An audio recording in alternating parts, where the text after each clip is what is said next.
Feche seus olhos. Pai, muito obrigado, Senhor. Esses homens e mulheres vieram aqui porque querem cultuar o Senhor, querem ouvir a Tua voz. Senhor, que todo o meu eu caia por terra, que o Senhor me use com graça, com unção, para ministrar aquilo que Tu tens para a Tua igreja mais uma vez nessa noite. Nós oramos, pedindo que o Senhor também abençoe aqueles que vão acompanhar via YouTube, que o Senhor os abençoe em nome de Jesus. Muito obrigado, Pai, porque nós temos profetizado como igreja e nós cremos que o Senhor está movendo em favor da Tua igreja. Obrigado em nome de Jesus. Amém. Bem, fique de pé por um instante. Nós vamos abrir a nossa Bíblia. Nós meditarmos no livro de 1 Reis, capítulo 19. Hoje pela manhã nós falamos sobre as 4 áreas de atuação da alma. E esse mês é um mês de prevenção ao suicídio. Quem sabia disso, diga amém. E nós temos vivido um tempo muito desafiador na história da humanidade. As pessoas estão perdendo rumo, estão perdendo o chão. E muitas pessoas estão dando cabo das suas próprias vidas. E por isso é muito importante. A minha esposa testemunhou aqui para vocês hoje como que de fato Deus nos deu vitória diante dessa luta tão terrível. Irmão, eu não sei quantos de vocês viveram isso, mas não é fácil enterrar um filho. Não é fácil você preparar um enxoval, vir do médico que está tudo liberado, que o menino está bom. E assim, em 5 minutos, aquilo que era um sonho se torna um pesadelo. E o meu problema, da minha esposa, da minha família, foi que de fato nós não nos permitimos a ter um luto. Nós nos sentimos muito super-homens e super-mulheres, porque a própria estrutura evangélica faz isso com a gente, como que o pastor, a família pastoral, são super-homens e super-mulheres. Mas graças a Deus nós tivemos o cuidado de Deus. Deus nos cuidou, Deus nos guardou, e nós aprendemos muito nessa caminhada. Então hoje eu quero falar com você sobre a depressão de Elias diante da crise e o cuidado de Deus. Você tem Deus que cuida de você. Nós estamos vivendo aí o mês de prevenção ao suicídio. Eu quero conversar um pouco com você. 1 Reis, capítulo 19, versículo 1. Quem contou, diga amém. Acabe fez saber a Jezabel tudo quanto Elias havia feito e como mataram todos os profetas à espada.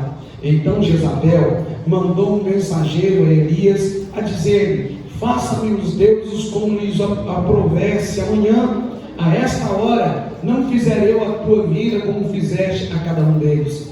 Temendo, pois, Elias levantou-se e, para salvar a sua alma, se foi, e chegando a Berseba, que pertence a Judá, e ali deixou o seu moço. Ele mesmo, porém, se foi ao deserto, caminho de um dia, e veio e se assentou debaixo de um zimbro, e pediu para si a morte, e disse: basta, toma agora, ó Senhor, a minha alma, pois não sou melhor do que meus pais. Deitou-se, dormiu debaixo do zimbro. Eis que um anjo o tocou e lhe disse: levanta-te e come. Olhou ele e viu junto à cabeceira um pão cozido sobre pedras em brasa e uma botija de água. Comeu, bebeu e tornou a dormir. Voltou segunda vez o anjo do Senhor, tocou e lhe disse: levanta-te e come, porque o caminho te será sobre modo longo.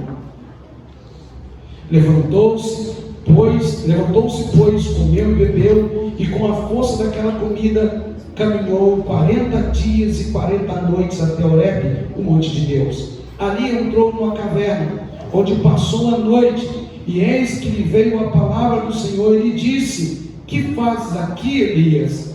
Ele respondeu: tenho sido zeloso pelo Senhor, Deus dos exércitos, porque os filhos de Israel deixaram a tua aliança, derribaram os teus altares e mataram os teus profetas à espada, e eu fiquei só e procuram tirar minha vida. Disse-lhe Deus: sai e põe-te neste monte perante o Senhor. Eis que passava o Senhor, e um grande e forte vento fendia os montes e despedaçava as penhas diante do Senhor. Porém, o Senhor não estava no vento. Depois do vento, um terremoto, mas o Senhor não estava no terremoto. Depois do terremoto, um fogo, mas o Senhor não estava no fogo. E depois do fogo, um sussurro tranquilo e suave. Ouvindo Elias, envolveu o rosto no seu manto e saindo, pôs-se na entrada da caverna. Eis que lhe veio uma voz e lhe disse: que fazes aqui, Elias?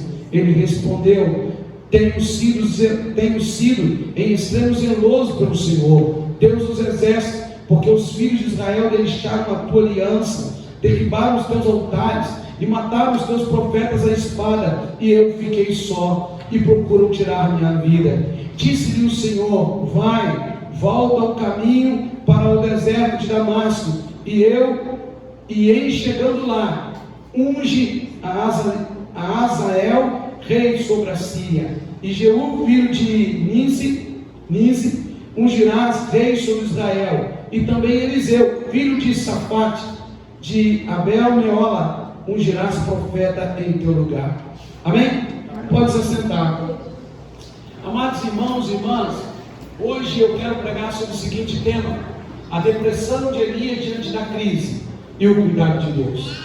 É interessante olhar para esse texto, porque nós vemos um homem acostumado com o poder de Deus, um homem que orava e fogo caía do céu, um homem que tinha uma profunda comunhão com Deus, um homem que estava acostumado com o fogo, porque no combate contra os 400 profetas de Baal e os 450 postes de ídolos, ou seja, eram 850 homens ao todo que eles estavam enfrentando, contando os de Acera e os de Baal. Elias orou, fogo caiu do céu, Deus abençoou e honrou Elias. Agora, uma mulher se levantou e mandou um recado mal criado para Elias, e esse recado pegou Elias quando ele estava fragilizado.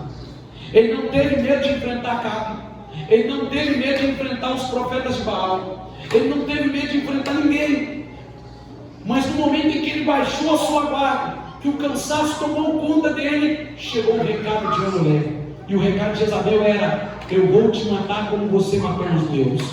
Então Elias agora cai em uma profunda depressão. Elias começa a desistir do seu ministério, desistir do seu chamado, e ele começa a tentar fugir do próprio Deus. E ele começa então a tentar fugir do próprio Deus, e com um argumento em sua alma: Senhor, eu não sou melhor que os meus pais, me mata. Isso prova que Elias estava tão depressivo, tão amargurado, em uma amargura tão profunda, que ele estava desejando a morte para si. Então, meus irmãos e irmãs, as tribulações da vida são assim, as angústias da vida são assim. Nós recebemos tantas vitórias, vencemos tantas batalhas, vencemos tantas lutas, mas tem momentos da vida que nós somos pegos meio que despreparados, meio que de surpresa. Só que ainda que você tenha sido pego de surpresa, Deus nunca é pego de surpresa. Elias era um guerreiro de Deus, Elias era um homem de Deus, mas no momento que chega o recado de Jezabel, encontra o coração daquele homem desprovido de qualquer coisa, e ele estava assim, paralisado, estagnado, porque ele tinha acabado de vencer 850 homens em uma batalha. Era um homem que tinha profetizado que não iria chover, e já tinha um tempo de seca em Israel, e Elias estava sendo reconhecido por alguns, assim como o rei Acabe, por alguns como o perturbador de Israel. As pessoas olhavam e diziam: Elias está nos perturbando, ele é um perturbador, porque ele profetizou. Tudo isso foi gerando uma carga. E hoje pela manhã nós falamos sobre isso, que a depressão, ela não acontece da noite para o dia, ela não é algo que vem da noite para o dia, também não é xerife das pessoas. A depressão só sabe quem está passando, e a depressão é um processo de construção diária de uma vida. São coisas que vêm acontecendo, e chega um momento da vida que ela consegue atingir a alma de alguém, e a pessoa fica amargurada, angustiada. Então, o que eu quero deixar claro para você nessa noite é que, embora você esteja passando por um processo de amargura diante das suas crises, fique tranquilo, porque Deus não esqueceu de você. Deus está cuidando de você. Nós encontramos um profeta fugindo, mas Deus o encontrou. Então, aprendemos algumas lições sobre a depressão de Elias diante da crise da vida e o cuidado de Deus. Em primeiro lugar, meu irmão, minha irmã, repita comigo bem alto: eu não vou fugir dos meus problemas e das minhas lutas. A primeira característica que nós temos é tentar fugir daquilo que nos aflige. A primeira coisa que a gente quer fazer é fugir E o texto bíblico diz no versículo 3 que Elias, o homem que enfrentou 450 profetas de Baal, enfrentou os mais 400 do poste de ídolos, enfrentou uma nação inteira dizendo que não ia chover, agora está fugindo de uma mulher. Sabe por quê? Porque a resposta daquela mulher, a afronta daquela mulher para Elias pegou ele com um coração totalmente desprovido de tudo. Ele estava em um cansaço, em dias em que ele estava sufocado, sobrecarregado. E às vezes é assim, irmãos, nós lutamos, nós oramos, nós servimos a Deus, mas na nossa humanidade tem dia que chegam notícias que nos pegam no dia do sufoco, no dia que nós estamos um pouco mais emotivos, um pouco mais tristes, um pouco mais angustiados. Se isso acontecer com Elias, por que não acontece com a gente? E de vez em quando algumas notícias, algumas coisas vêm e nos encontram nesse estado. Tem dias que nós estamos orando, jejuando, buscando e não chega uma notícia. Mas tem dias que a gente está um pouco desprovido, né, irmão? Que a gente baixa um pouco a guarda, faz como Elias. Elias tinha acabado de receber tantas vitórias de Deus, e agora Elias então está na sua caminhada, no seu projeto normal, e chega a notícia da esposa do rei, dizendo: eu vou acabar com você. E agora parece que o Elias que é afrontado por Jezabel não é o Elias que enfrentou os profetas. Ele é o mesmo, só que como todo ser humano ele estava cansado. Então, meu irmão, minha irmã, o que eu quero que você entenda nessa noite é que Deus conhece o seu cansaço. Deus conhece a sua fragilidade. Deus conhece as suas limitações. Não se julgue, não deixe ninguém te julgar, porque Deus não vai te julgar no teu tempo de cansaço. Elias não deixou de ser Elias porque ele passou por esse cansaço. Ele não deixou de ser o profeta de Deus porque Deus estava lá olhando para ele. Ele se sentiu desprezado e tentou fugir. Então talvez você está aqui nessa noite tentando fugir de algumas coisas que estão te perseguindo, de algumas coisas que não estão fora de você, mas estão dentro de você. Clamores e gritos dentro de você, tentando acabar com a sua fé, tentando acabar com a sua história. Mas eu vim aqui nessa noite para te dizer: Deus, Ele conhece a sua vida. Não adianta a gente fugir, irmãos. Fugir não é a solução. E Deus tentou mostrar isso para Elias, que não era para ele fugir, era para ele permanecer na mesma posição do Monte Carmelo, era para ele permanecer na mesma posição do profeta que enfrentou os profetas de Baal. Mas infelizmente Elias era um ser humano como nós, e ele tentou fugir. Eu quero, como o seu pastor, dizer para você: eu já tentei fugir várias vezes. Eu já tentei fugir até mesmo do chamado que Deus tinha para mim. Em alguns momentos da nossa vida nós parecemos como Elias, como Jonas, tentando fugir do chamado de Deus. E talvez você está aqui hoje tentando fugir de algumas coisas que estão te afligindo, mas a palavra de Deus, lá no Salmo 37,5 é claro: entrega o teu caminho ao Senhor e confia nele, o mais ele fará. Nós só precisamos entregar a nossa vida e confiar no Senhor. Então o primeiro processo de um homem, de uma mulher que começa a passar por um processo depressivo é tentar fugir de tudo e de todos, e até mesmo de Deus. Elias tentou fugir do próprio Deus. Elias tentou se esconder de Deus. E quando nós vivemos essa dinâmica de uma alma cansada, sobrecarregada, como nós dizemos: pastor, porque o senhor não sabe o que eu enfrentei, o senhor não sabe onde eu passei, o senhor não sabe o que eu vivi, mas Deus te deu vitória em todas essas batalhas. E aí, meu irmão, o que não dá para entender às vezes em nós é que Deus nos dá vitórias em tantas coisas grandes, e aí vem uma coisa tão pequena e consegue nos abater. E isso é devido ao nosso cansaço, irmão. Isso é devido às nossas estruturas humanas e carnais. Mas o belo de tudo isso é que mesmo que o seu pai, sua mãe, seu irmão, sua irmã, mesmo que a igreja ou qualquer outra aponte o dedo para você, Jesus está dizendo: eu estou aqui, meu filho, minha filha. Ele não desiste de você. Talvez você está como Elias, sufocado, angustiado diante da crise. Mas agora que é o momento de você entender que não é para você fugir nem de Deus, e nem do chamado, e nem das pessoas que estão ao seu redor. É hora de lutar. A segunda lição que nós aprendemos é que diante da luta, Elias perdeu o prazer de viver. Uma outra característica na vida de quem está depressivo é que pouco a pouco ele vai perdendo o prazer de viver. Ele começa a abordar sonhos, ele começa a abrir mão de projetos, de sonhos. Talvez ele quer abrir mão do seu casamento, ele quer abrir mão do seu trabalho.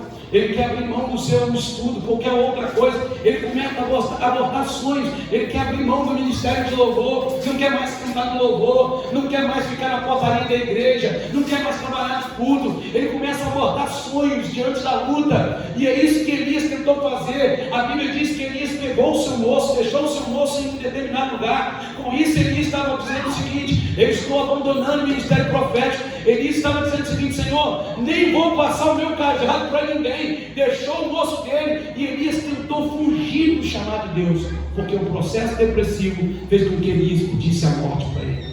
Deixa eu dizer algo para você. Eu não sei com que você desistiu por causa de uma opressão na sua alma, mas eu sei que Deus está aqui para restaurar os seus sonhos mais uma vez.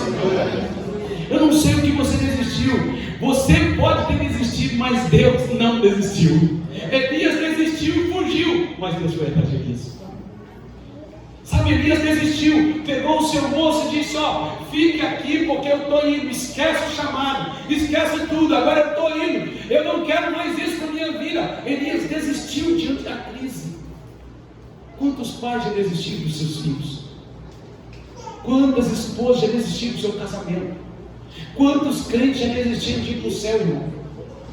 Quantos crentes estão na igreja e nem mesmo sabem se de fato o céu existe? Quantos crentes já perderam o chamado, a chama do primeiro amor? Quanto tempo você não chora mais na presença de Deus? Quanto tempo você não ora mais como você orava naquele início? Quanto tempo você não sente prazer de fato de estar aqui? Quanto tempo você não tem mais aquela chama do primeiro amor? E sabe por que isso aconteceu?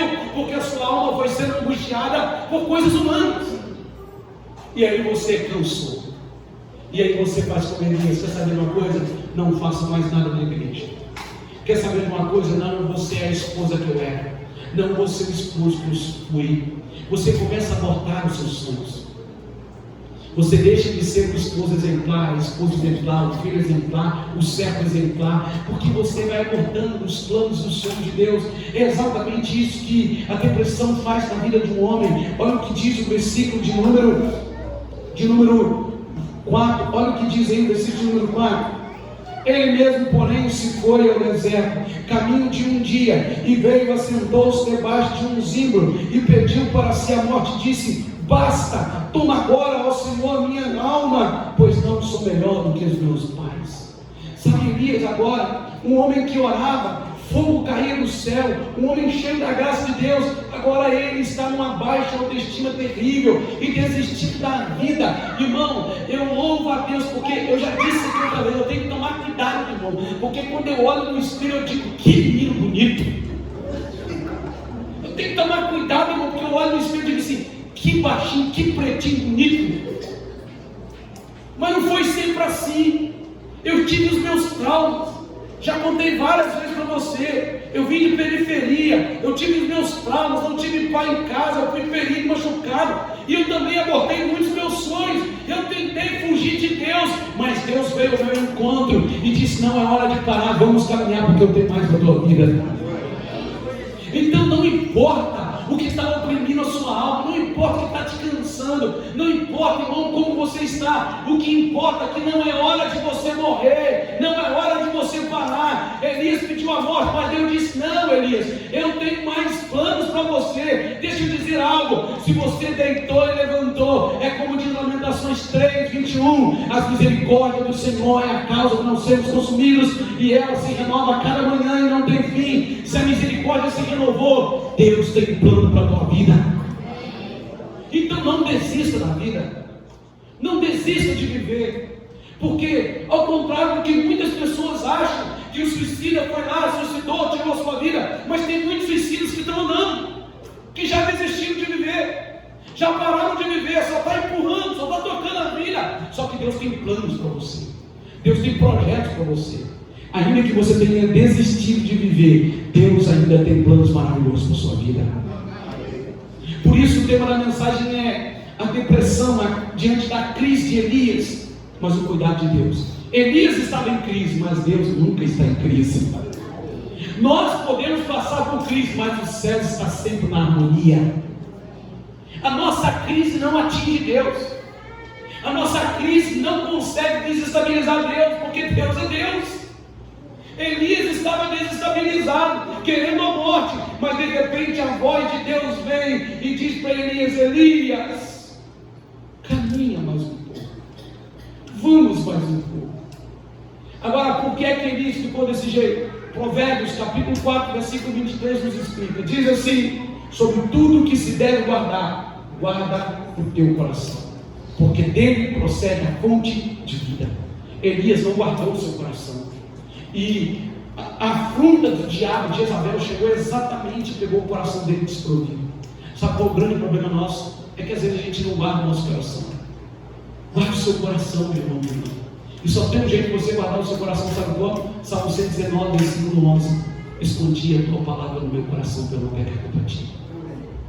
Só quando você guarda a palavra de Deus, você não esquece dela, você crê. Nesse momento ele esqueceu da promessa. Quem chamou ele foi Deus, quem sustentava ele foi Deus, quem respondeu com fogo foi Deus, quem chamou, quem ungiu Elias foi Deus. Ele esqueceu de tudo isso, e Elias só pensou que Jezabel tinha poder para matar ele. Deixa eu dizer algo para você: a sua vida não vai terminar antes que Deus cumpra tudo que Ele tem para cumprir na sua vida nessa terra. Irmãos, a terceira lição que nós aprendemos é que mesmo fraco e abatido, você precisa acreditar que Deus está cuidando de você. Você precisa entender que a sua fraqueza também não vai limitar Deus. Elias, olha o que diz o versículo de número 5, olha o que diz aí. O versículo de número 5 diz o seguinte: deitou-se e dormiu debaixo de um zinco. Eis que um anjo tocou e lhe disse: levante o povo. Vem cá, o Clebinho, você vai ser o meu Elias fortinho. Que aí antes tem que ter muita traíra para ser isso. Para nós dois, Clebinho. Vem cá, fica aqui, Clebinho, fica aqui. Fica aí, Clebinho, pode sentar aí. Senta. Imagina o Clebinho, o Elias, vai com o zinco. Eu estou falando que era aqui igual Elias mesmo. Imagina. Aí Deus olha lá do alto, vê um camarada que orou, o fogo caiu do céu. Um camarada que era cheio de unção e poder, desmotivado, cansado, paralisado. Aí sabe o que Deus faz? Quer saber uma coisa? Ô Elias, que você morto por aí, que eu vou levantar o. Foi isso, irmão? Não. Sabe o que Deus fez? Deus mexeu com o céu, irmão. Deus fez isso aqui, ó. Vem cá, o Gel. Vem com a Bíblia na mão, Gel. Vem com a Bíblia, que a Bíblia representa o pão. Isso. Deus fez um anjo, chegava com o cutuca, ele está dormindo. Deus fez um anjo e disse assim: ó, acorda, Elias. E quando Elias acordou, sabe o que ele tinha para ele? Pão e água. E a Bíblia diz, a palavra de Deus diz que nem só de pão viverá o homem, mas de toda a palavra que procede da boca de Deus. E o que a Bíblia diz? Que esse homem cansado comeu, se levantou e caminhou mais 40 dias. Teve a força renovada. Sabe qual é a minha palavra para você? Não importa aonde você está cansado, se você se alimentar da palavra de Deus nessa noite, você vai se levantar e caminhar. Porque ainda que você tenha desistido, o Deus que te chamou não desistiu de você. Ainda que você esteja depressivo, amargurado, angustiado, Ele tem uma palavra para entrar na sua alma para te levantar. Pode levantar, Elias. Levantou até forte, alegre, feliz. Agora, eu fico imaginando, sabe, irmão? O camarada depressivo, Deus lá no céu vai alimentar meu filho. Irmão, isso é tremendo, irmão. Isso é maravilhoso, sabe por quê? Porque ainda, vamos imaginar, a nação, todo mundo dizendo: ah lá, tadinho do profetinha, matou os 850 profetas de Baal, mas está fugindo da nossa rainha, que profeta fraco esse. Mas Deus lá no céu dizendo: não, ele é meu, ele pode estar desanimado, não vou alimentar ele é meu. E Deus veio, alimentou, colocou o cara de pé, ele caminhou mais 40 dias para a glória de Deus. Então não importa o que estão dizendo de você, o que importa é que Deus tem alimento para te fortalecer no meio da crise. Quem quer dizer amém? Dê uma salva de palmas para Jesus. Então diga para o seu irmão: não desista. Mesmo fraco, abatido, creia que Deus tem alimento para você. Sabe o que a Bíblia diz em 1 Pedro 5:7? Lançando sobre Ele toda a vossa ansiedade, porque Ele tem cuidado de vós. É tempo de você mudar o seu foco. A quarta lição que nós aprendemos: Deus não desiste de você. E mais do que isso, Ele te dá uma segunda chance. Sabia disso? Pastor, eu já estou desacreditado. Deus não desacreditou de você. Olha o que diz o versículo de número 6. Olha o que diz aí, o texto diz assim: olhou ele e viu junto à cabeceira um pão cozido sobre pedra e brasa, e uma botija de água. Comeu, bebeu e tornou a dormir. Voltou segunda vez o anjo do Senhor, tocou e lhe disse: levanta-te e come, porque o caminho te será sobre modo longo. Sabe o que aconteceu? O anjo deixou a comida, o cara comeu e ele ainda estava suculento. Deus não desistiu. Anjo, toca nele. O anjo, opa, acorda, rapaz. Se ele ficasse o dia inteiro, o anjo estava lá tocando nele o dia inteiro. Levanta, porque o meu Senhor te mandou levantar. Sabe o que isso nos ensina, irmão? Que quando você está angustiado porque perdeu o trabalho, angustiado porque deu alguma coisa errada no serviço, na escola, ou porque deu alguma coisa errada na família, Deus diz para você assim: levanta, porque eu estou contigo para te dar a vitória. Deus te move, Deus te desperta. Deus mandou um anjo ir lá e falar com Elias: ei, aí nesse lugar não, vamos caminhar, vamos para o Monte Horebe.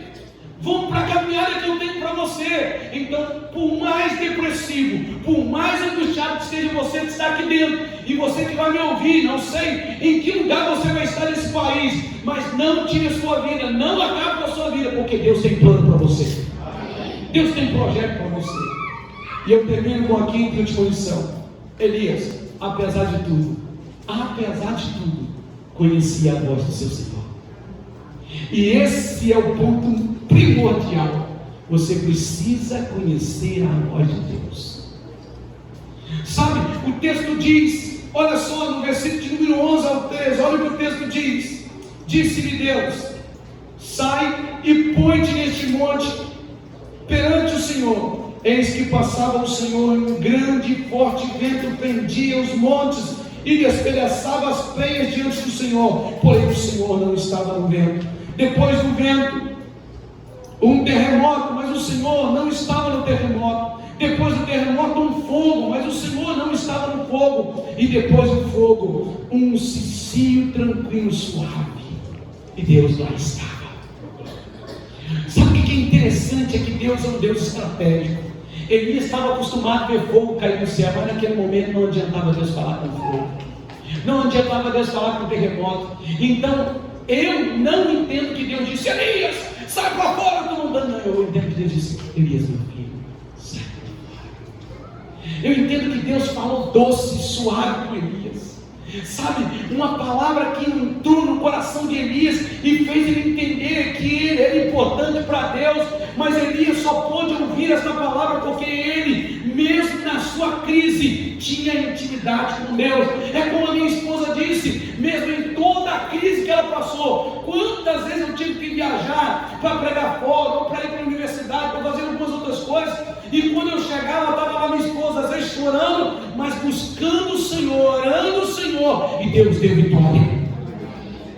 O segredo é conhecer a voz de Deus. Mas não, você está ouvindo a voz do seu amigo, ouvindo a voz de ciclano, fulano, beltrano, você ouve todo mundo, mas não está ouvindo Deus. E Deus está te chamando, dizendo: sai para fora.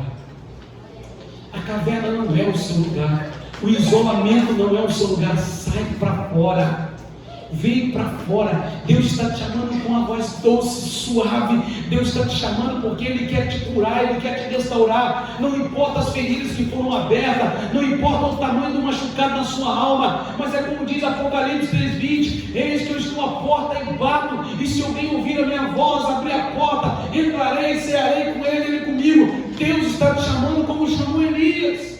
Ele está te chamando para um relacionamento. E quando Elias sai, a vida de Elias é totalmente renovada.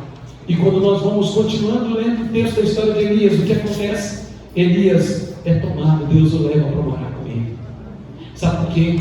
Porque Deus nunca quer perder os seus. Se Elias morre debaixo do zimbro, talvez ele perderia o privilégio de estar com Deus. Se Elias tira a sua própria vida, ele não ia ouvir Deus, mas lá na frente ele ouve.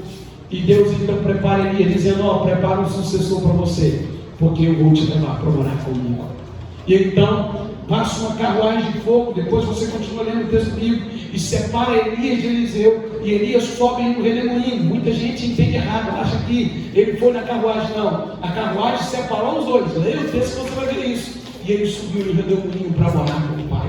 Então o que eu estou dizendo para você nesta noite é que essa também é uma palavra escatológica dos últimos dias para você. Se prepare, Deus está te curando hoje, Deus está nos curando hoje. Deus não deixa você desistir, porque Ele tem algo bom para a sua vida na eternidade. Ouça a voz de Deus. Então, meu irmão, minha irmã, não sei qual é o seu nível de tristeza e amargura na alma, não sei em que nível você está, mas eu sei que o Deus que chamou Elias está te chamando.